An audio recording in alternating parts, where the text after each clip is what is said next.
Hello, and thanks so much for joining the Invisible Americans podcast with Jeff Madrick and Carol Jenkins. We address the travesty of child poverty here. There are nearly 13 million children living in serious material deprivation in America, and we don't see them. They are our invisible Americans, and we plan to change that.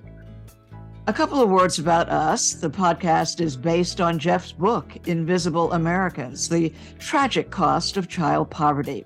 He's an economics writer, author of 7, and co-author of another 4 books on the American economy.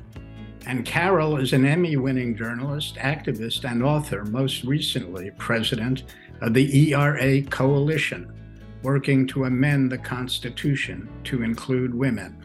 And we are longtime colleagues and friends.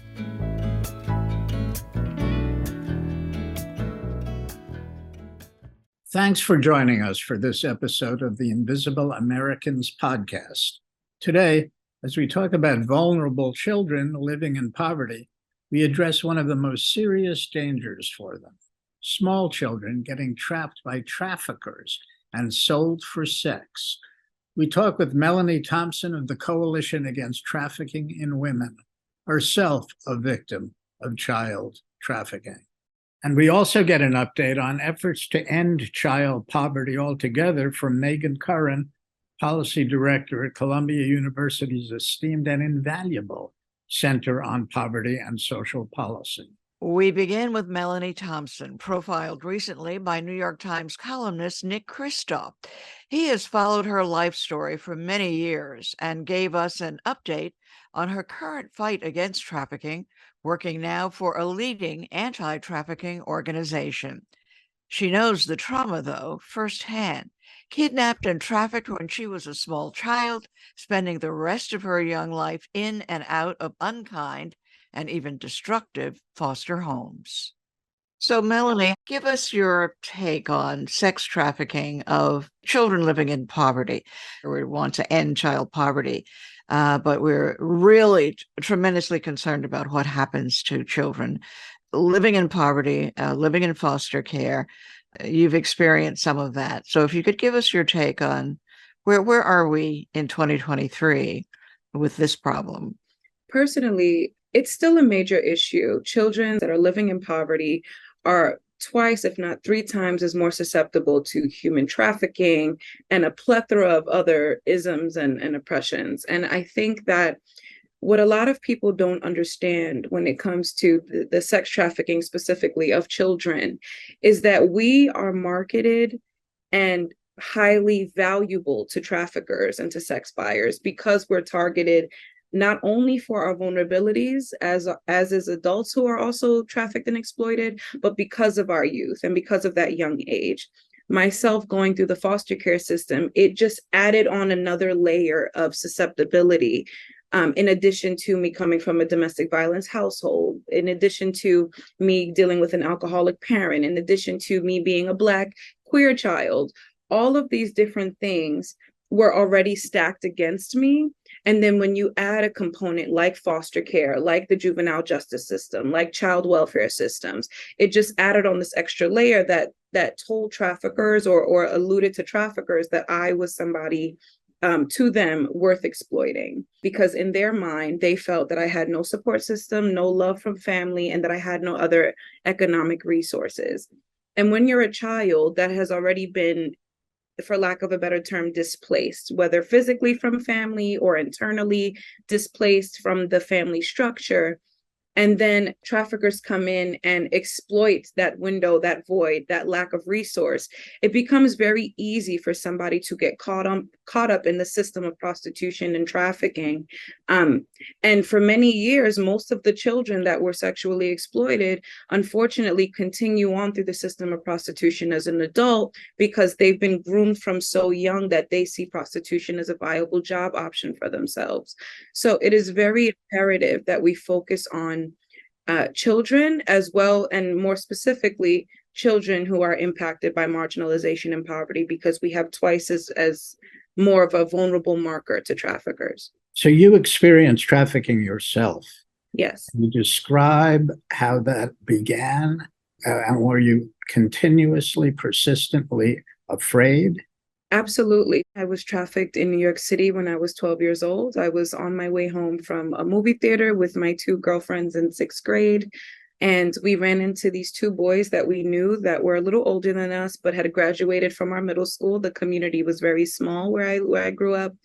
And going back to their house, or what we thought was their house at the time, started off very innocently. It was a lot of spin the bottle and regular preteen and teenage games. And that very quickly turned into me being drunk and blacked out, my two girlfriends being gone, me being raped by one of the younger boys, then the younger boy bringing back an older man who told me that I wasn't going anywhere. I was very, very much afraid and fearful, not just for my life and whether or not I was going to live or die, but also scared because I didn't know where I was, scared because I didn't know where my mother was, scared of consequences. I didn't know if I'd be in trouble for what was happening to me. I really couldn't process everything that I was feeling at that time.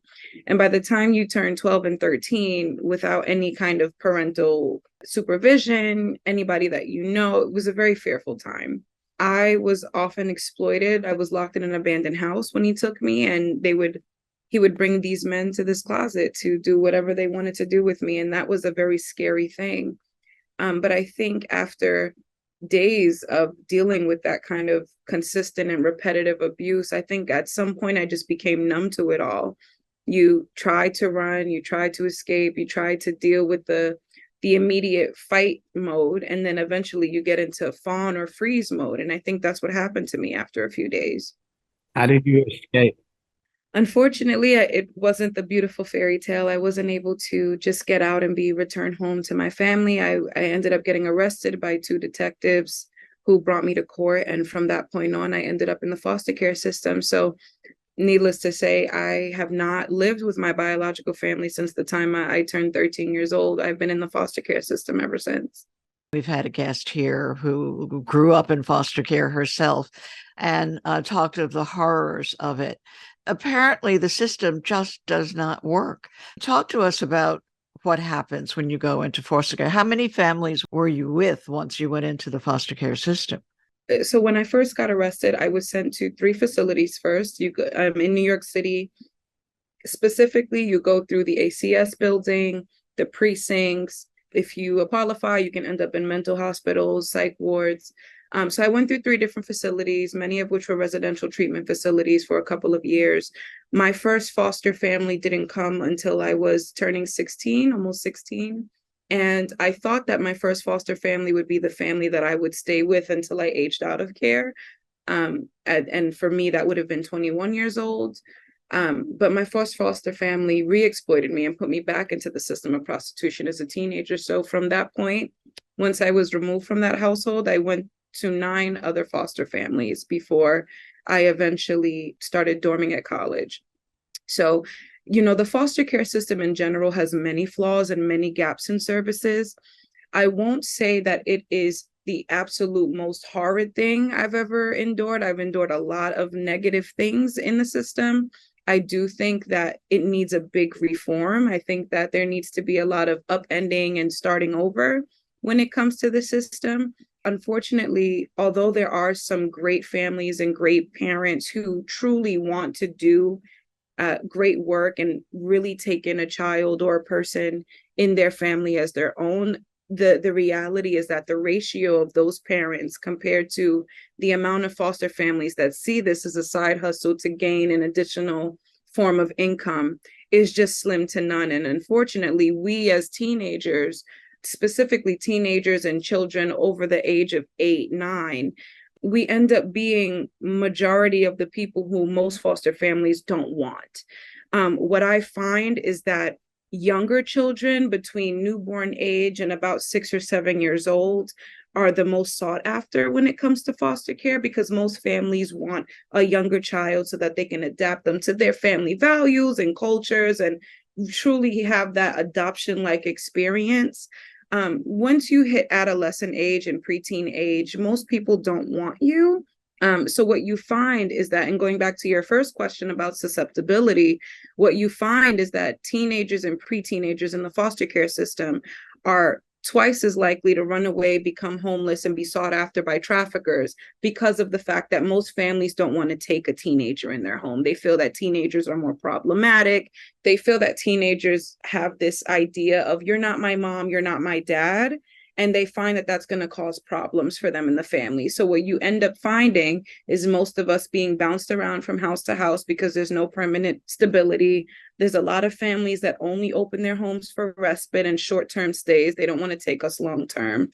And you find a lot of us become even more homeless than we already are because of that.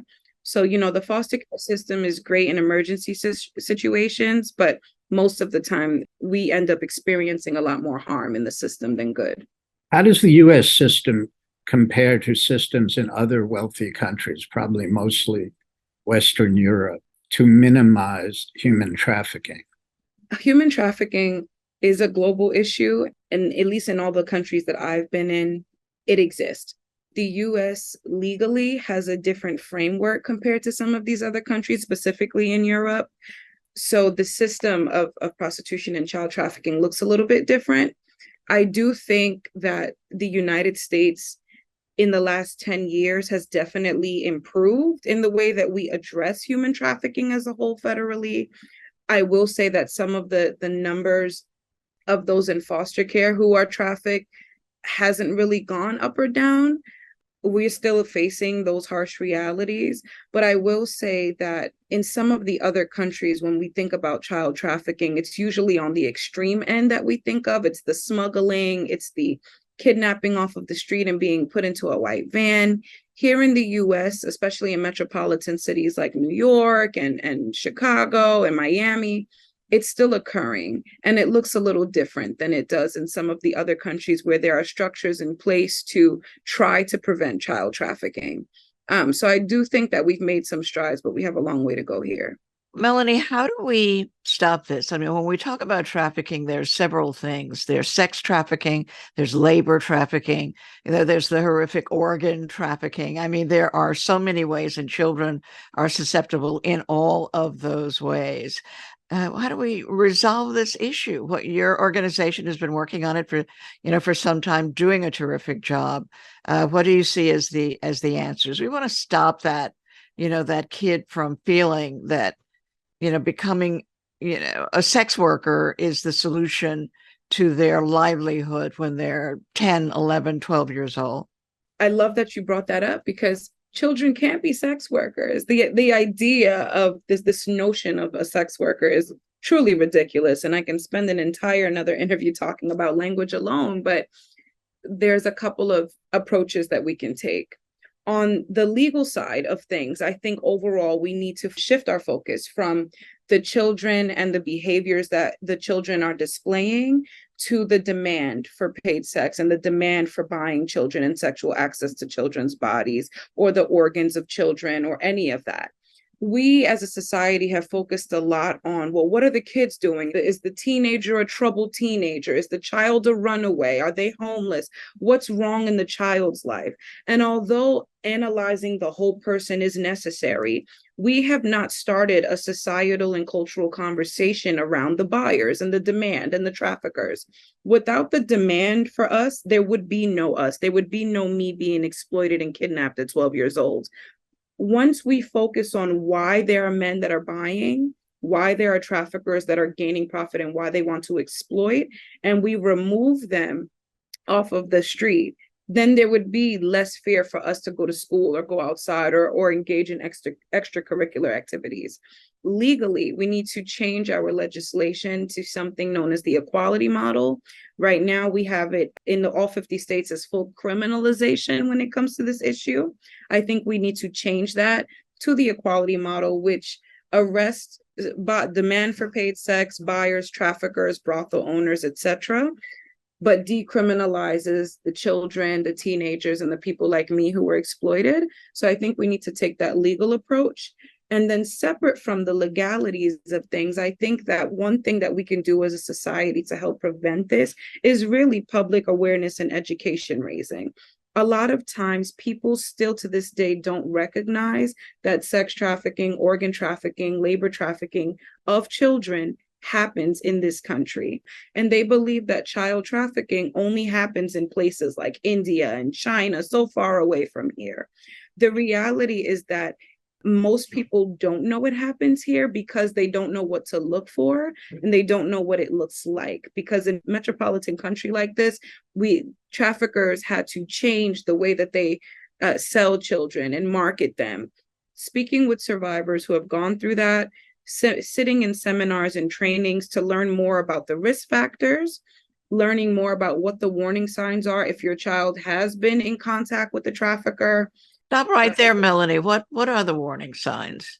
Oh, there's so many. There are different things that you can look for, usually in smaller children, usually in like primary school, elementary school age children. You want to look for behavioral changes. Now, I do want to preface this and say that some of these warning signs could look like other things as well, could look like domestic violence or a fight with a friend. But I always say it's better to look for all the signs than to just chalk it up to something else.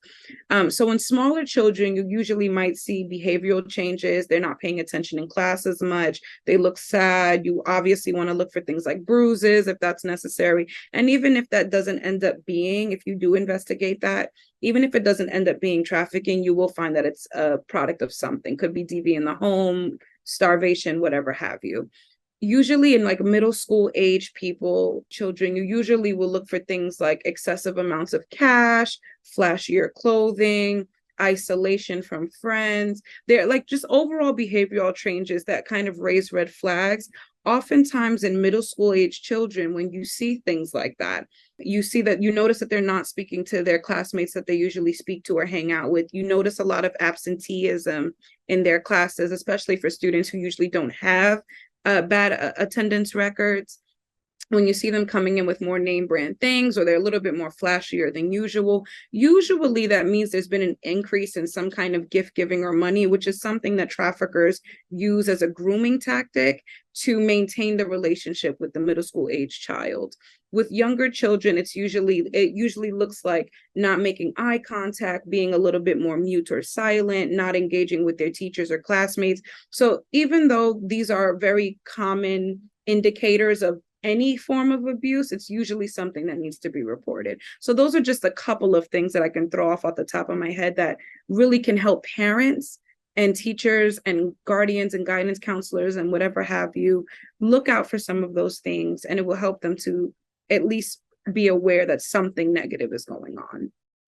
How did you make it to college out of this environment and become so articulate, I might add? Thank you. It took a lot of personal will and therapy. There were many times that I didn't think I was going to ever make it through school. And I have not had the upbringing of most average children. But separate from that, the statistics, not only for those who have gone through sex trafficking or any kind of human trafficking, but specifically those who have gone through the foster care system, the educational and academic statistics for our graduation rates are extremely low.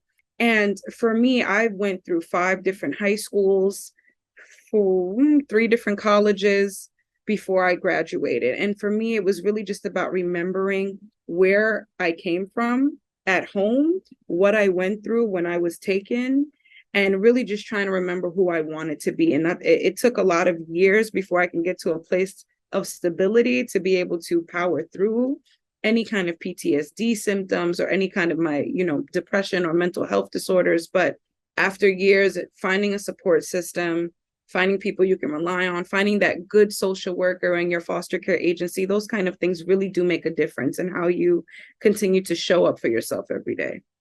Well, you certainly are exceeding. I think the percentage is at 3% Yes. of children who are trafficked who go through the foster that actually complete a college education, that actually make it out. What are your hopes and dreams? I know that you're doing such good work at the organization. I mean, really powerful international as well as here in the United States. Where do you see yourself in 5-10 years?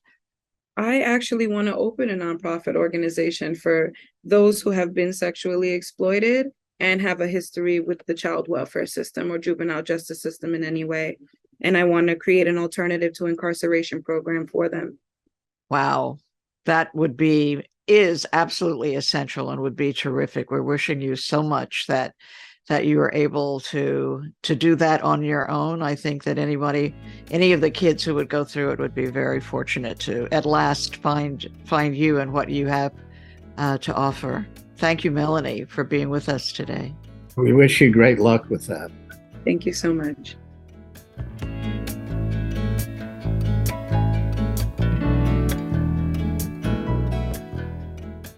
The Center on Poverty and Social Policy at Columbia University is one of the leading research institutions on the subject of child poverty.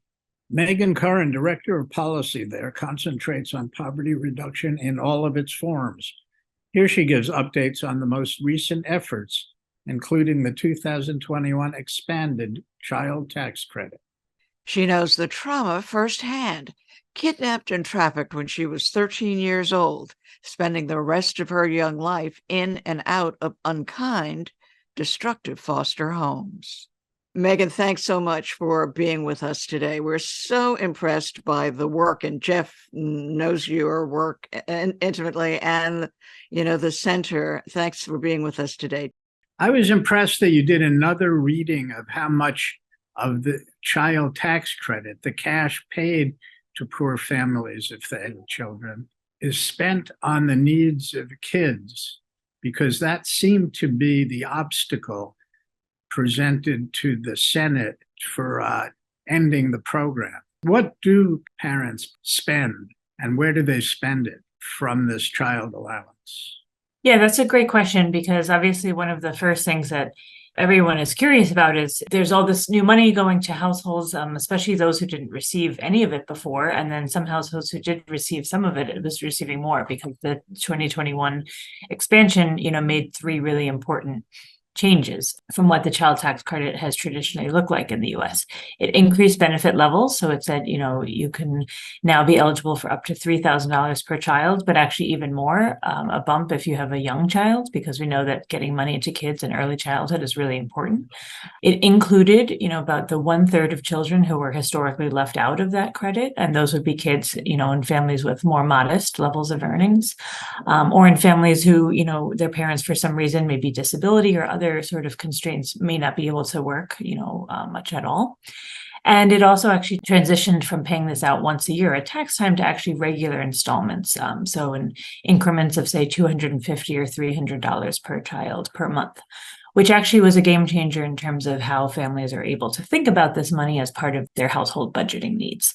A lot of the studies right off the bat said, okay, well, how are families actually using this money that they're now receiving? And what we saw, basically from the time that the very first payment went out, and researchers across the country were looking at this in all sorts of different ways, and everyone basically came to the same conclusion, which is that families were spending this on household basic needs, first and foremost, and things related to kids, so child-related expenditures in general, and especially child-related sort of investments, what we can think of in terms of, enrichment activities, education-related things. So I'll talk a bit more about what I mean by both of those categories. So you need food, you need shelter, and you need clothing, and that's exactly what families were spending this money on. The number one item across the country, every single state, was food. After that, families were using it on their regular bills, rent, mortgage, utilities, things like that. And then kids' clothing. These new payments were having a causal impact on how families were making decisions, and how they were going to spend money. So we saw not just that the money was being spent on child-related services like education, tutoring, things like that, but we actually saw that families were spending more in these bucket areas. So that's a really important finding too, because it's not just, saying that this money was using to plug gaps in household budgets, which it was for many families, and that's really important. But it actually was driving families to actually say, you know what, we wish, that we could spend more on this, and now that we have the resources, we're actually going to. What I would say is that actually this might, be a new finding and things for folks who haven't really heard of these payments in the past, but for researchers who have looked at how countries have been doing this, around the world, this is actually exactly lines up with how families around the world spend child-related benefits. They spend it on their kids, and they spend it, for the sort of good of their children. What does the opposition say when they're presented with this evidence? What do they say to implore people not to give families too much money because they will waste it? There's a couple different answers to that, but the first one is that the evidence actually bears out exactly what happened from a whole range of sources. We had surveys that were being put out by the Census Department all throughout the pandemic, the Census Household Pulse Survey, which was trying a new way of actually reporting out regularly exactly how families were faring. They would add, it was a dynamic survey, so they would add questions as policies changed to be able to capture the impact of, say, changes in food assistance during the pandemic, expansions to unemployment benefits, or the loss of those as they expired. And they included specific questions around the child tax credit and things like that to try and capture how families were thinking of it and using this money. And so we got a lot of self-reported information from families that, they were using this money on basic needs and things like that. But, some folks are not always necessarily convinced by self-reported survey data. It turns out that there was actually a whole host of other evidence to sort of back up exactly that families, were sort of putting the money where their mouth was, particularly because they were using a lot of it on food. They were reporting what they were actually doing, and they were telling the truth. Because we had totally different information from places like the JP Morgan Chase Institute, which actually was using sort of anonymized data on their checking account holders and sort of debit and credit card users and things like that. And you could actually see, this is not folks self-reporting, this is actually from checking account balance data and transaction data, seeing how much money families had over these courses. And we saw that particularly low-income families with children who would have historically had much lower sort of checking account balances during the period when the monthly child tax credit payments were coming in, saw significant boosts to these checking account balances. We also then saw from other surveys who used not just JP Morgan sort of banking data, but a whole host of, again, anonymized credit card data. There was sort of MasterCard information, debit card data, and also actually information from basically locational data from cell phones to see where families were actually spending time physically. And we saw increases in basically child-related spending and the location data in terms of child-related sort of areas. So we saw families actually physically being sort of near childcare centers, education centers, stores that sells children's clothing, things like that. We had some of that information from the Bureau of Labor Statistics, again, coming out with information that shows exactly what families were spending it on in terms of expenditure information. And when you kind of piece it all together and you actually look at indicators of outcomes, and that families actually, their food insecurity, which is basically a measure of how hungry families are, is going down. Poverty is going down. The percent of families falling behind on their bills is going down. Arrears and things like that is going down. To be extreme, but frank, the use of sort of blood plasma donation banks, which, sometimes lower income families would actually donate sort of plasma and things like that for payment to be able to pay bills. Those donations were actually going down. All of these indicators from a whole range of sources that are well beyond just what families say they're spending the money on, all of it actually pointed to the same things, that families were using this to basically make sure that their kids were fed, that they could keep the roof over their head, but also that they could actually invest in their kids' futures in terms of school, tutoring, maybe health-related needs, all of that kind of stuff. It's hard to argue against it. Folks still may want to, but it's a pretty airtight case when you actually look at the actual wealth of information that's out there. Yeah, Megan, thanks for all of that. It's fascinating, especially the cell phone tracking, which is a totally new, altogether separate show. We'd love to talk with you about the fact that you could tell where people were and what they were doing with their time, and therefore that things were increased. And in fact, some of the research that the center has done has shown that since the child tax credit has ended, the mental health of the parents has deteriorated. Talk a little bit about that. So we're in the absence of this support where so many good things happened. People were then again thrown back into arrears, into debt, into worry and stress. Research is trying to get a handle on, not just the sort of more straightforward indicators of well-being, which is, income poverty, are you above or below a certain amount of income threshold, food insecurity, are you reporting that you are able to sort of, pay for the amount of groceries that your family needs or not? Those things are a little more straightforward than sometimes trying to capture things like stress and mental health and things like that. There was, of course, a couple of different conflicting things happening at the same time, and that, of course, families are actually getting this new influx of money, which is really helpful, and they're able to use it to pay their bills. But at the same time, the reason this money was introduced when it was, even though there's a case for it to actually be in place permanently, was because we were in the midst of a huge crisis. And so it was extremely stressful in general for families. And then there was the extra component of these payments were only instituted on a temporary basis. Families were receiving these monthly payments for 6 months, but then there was this cliff, exactly as you said, Carol, that, all of a sudden the payments went away again. All of those things can sometimes be hard to tease out exactly how that makes, a parent feel. And so that's why you see some studies say, mental health for adults was, sort of positively impacted during it. Other studies sort of more of a neutral effect in that you didn't actually see like positive or negative. And if anything, that actually maybe indicates it potentially was still doing a really good thing, because we were, if you remember 2021, we probably all want to block it out in terms of we're still getting new waves of the COVID-19 variants, and it was a really stressful time. So for actually there to be a sort of neutral effect probably meant that the payments were working overtime to just have families feel okay. Unfortunately, we did see a cliff happen at the end of 2021 into the early stages of 2022, because these monthly payments, the last one arrived in families' bank accounts in mid-December 2021.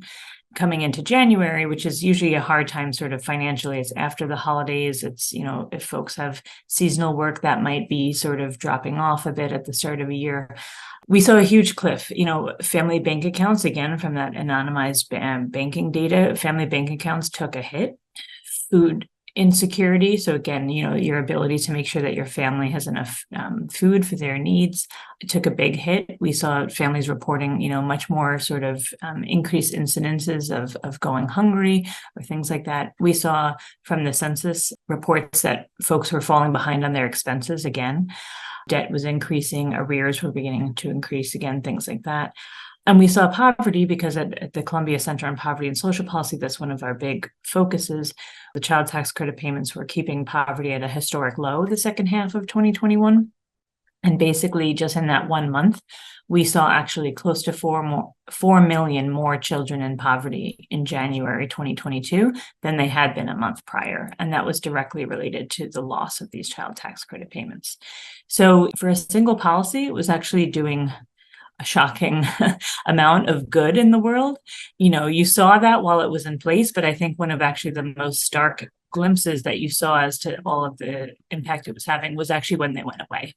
Well, what has to be done to get the Senate to reinstate the child tax credit? I know we all felt it was an extraordinary victory when it was passed, and then the letdown, at least for me, and I think lots of others, was significant when they did away with it. What do we have to do? Or is it futile to try? I think this is a policy that's worth fighting for. And it would really be a transformational policy, for the generations moving forward. So this is something that is extremely well worth fighting for. And it's something worth, if we have to play the long game, that's something that is worth doing. There are, of course, huge frustrations and just sort of disappointment from folks who study this and folks who work really hard, in and outside of Congress, because there are huge champions in terms of policymakers who are, in office at the moment. It can be hard because terms like evidence-based policymaking get sort of tossed around quite a lot because and you think that, okay, that would be the gold standard in terms of how we want to, make policy in this country. We want to do it based on what we know works and what we know is sort of tried and tested and true from rigorous research and a strong evidence base. And I think what is clear with the child tax credit here, the evidence from the expansion, is that this actually has one of the, most well-developed and, most rigorous sort of evidence bases that has been developed around a single policy in a short amount of time. So it's really, staggeringly impressive in that respect. And you hope that this evidence will continue to sort of stand on its own and make the case moving forward. You mentioned the long game. I know that a lot of your research is on the birth grants and child allowance and looking at the United States versus other countries, Canada, Europe, and give us your sense of where we are on that. The long game, I think, going to the Senate and going to the House as we know it now, looking for a birth grant for every single child that's born, looks like a really steep challenge. What are you seeing? I think one of the most probably heartening things to see in terms of the forefront of where this policy could go in the U.S. is actually the huge explosion of child tax credits that have been created just in the last year or so, maybe a year to 18 months at the state level across the U.S. So before the pandemic, we had, I think it was something like 2 state child tax credits. Things like the earned income tax credit has been popular for states to use as top-ups, but the child tax credit at the state level hadn't really caught on. Before COVID-19, we had 2 states with child tax credits. As of the middle of this year, as of the summer of 2023, I think we had about 14 states had passed permanent state child tax credits. And there's another 10 or 11 states that actually have active proposals before their legislatures at the moment. So that actually gets us up to about half the country, if not a little bit more, who either have some now or are really actively trying to consider it. Again, in terms of the amount of time period that we're talking about, just in the last 2 years that's happened, that is huge. That's a huge groundswell, and it shows that where there are legislative opportunities, folks are taking it and running with it. The long game may not be that long at the federal level, but it's just unpredictable. You never really know when sort of policy windows of opportunity open. It also, the huge influx of state child tax credit proposals, across the country within the US actually mirrors exactly what has happened internationally, for decades now. Basically, since World War II, we've seen, a huge amount of it, particularly, sort of high income countries that would have comparable types of, economies and policy frameworks that the US does. They've invested in this as sort of a core policy within their tax and benefit system. In most cases, countries have tended to only expand, or enhance their child benefits across countries over time, and especially in the last 10 or 20 years. So the US has been a huge laggard in this. And I think that, we showed in 2021 that not only can we do this, but we can do it extremely well. And, it's heartening that states are running with it. And we hope that obviously the federal government, again, will sort of consider it again in the not too distant future. Your assessment of where we would stand if we changed from a tax credit to a birth grant and a child allowance for every child born in this country, as steep as that may seem? Things like a child allowance or a child benefit can sometimes be sort of a catch-all term for, basically a type of policy, where the government essentially is delivering payments to families to support the costs of raising children. But they usually share a set of criteria. So it's usually, a cash benefit made for flexible use. It's usually available to families, starting with those at the bottom of the income distribution, those with the very lowest incomes, and then either potentially phasing out for higher income families, or they're universal. That can be an optional approach. They're usually available regardless of what the type of job a family has or things like that. That's not a disqualifying thing. And they're delivered regularly, either weekly or monthly or every 2 months or so that families can, again, build it into their budgets. The reason why our child tax credit in the US has historically not been able to really fall into that category is because we kind of did things a bit upside down on most of those buckets. Because exactly as you said, ours is a tax credit. Not all of our child tax credit can be thought of as cash benefit to families, because what it does first and foremost is it reduces your tax bill. If there happens to be some left over in the credit amount when your tax liability is eliminated, again, depending on your income, you can potentially get some as a refund. But we actually exclude the families with the lowest incomes rather than including them. And so we have a sort of upside down eligibility formula where families with incomes up to $400,000 could get the full credit, but actually families with less than $50,000 either get part of it or none of it. And we also deliver it once a year at tax time, which again, families are happy for a sort of windfall at any point in the year.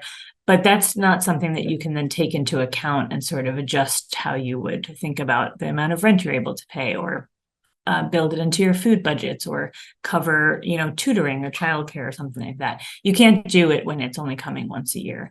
In 2021, we actually fixed those things, and we kind of made our policy align with what a child allowance or a child benefit looks like in many countries. We're back in the same thing where we can't really count our child tax credit as that type of policy because it doesn't meet all of the sort of really just central components of like how you can actually best help families. You can best help families by actually supporting them regularly, making it available to most or all children, and giving them cash so that they can actually decide like what actually fits their family's needs best, rather than a sort of prescriptive thing of saying, well, you can only have this amount and you can only spend it here, here, or here. Well, it's clear to us that we would love to have you back to come talk a little bit about that. We believe in cash. Yeah. Thank you so much, Megan. You've been very, very helpful for bringing us up to date on the child tax credit and all things child poverty. Megan, it's most heartening to me is how much of the academic community and the policy-making community, I suppose, has moved to see cash as the most important and productive benefit. Used to be very much the opposite 20 and 30 years ago. So thank you and your team for that, because you guys contributed a lot to that idea. Thanks for joining us. Yep, thank you so much, and thanks for spotlighting this issue.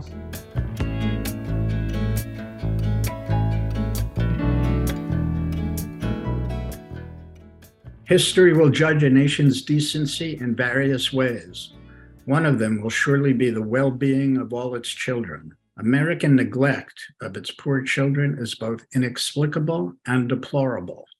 By basic measures, it has the highest child poverty rate among rich nations in the world. A generation of careful academic research has shown how damaging this has been to children's cognition, health, nutrition, and future wages. In 2021, Congress and the President adopted an enlightened program that expanded the child tax credit and made it available to almost all children, no matter their race, ethnicity, or how little their parents earned. The results were stunning, cutting the poverty rate by half. But Congress refused to renew the program. In coming months, this podcast will examine the future of the child tax credit and other key policies to protect children from the destructiveness of poverty. We are dedicated to restoring a bright and optimistic future for all children in this land long celebrated for equal opportunity. Thanks so much for joining us on the Invisible Americans podcast, available wherever you get your podcasts. But we urge you to visit our website for transcripts, show notes, research, and additional information about our guests and their work. That's www.theinvisibleamericans.com. Please follow us on social media and our new YouTube channel. And our blog posts are up on Medium as well as our website. That's www.theinvisibleamericans.com. Jeff and I will see you the next time.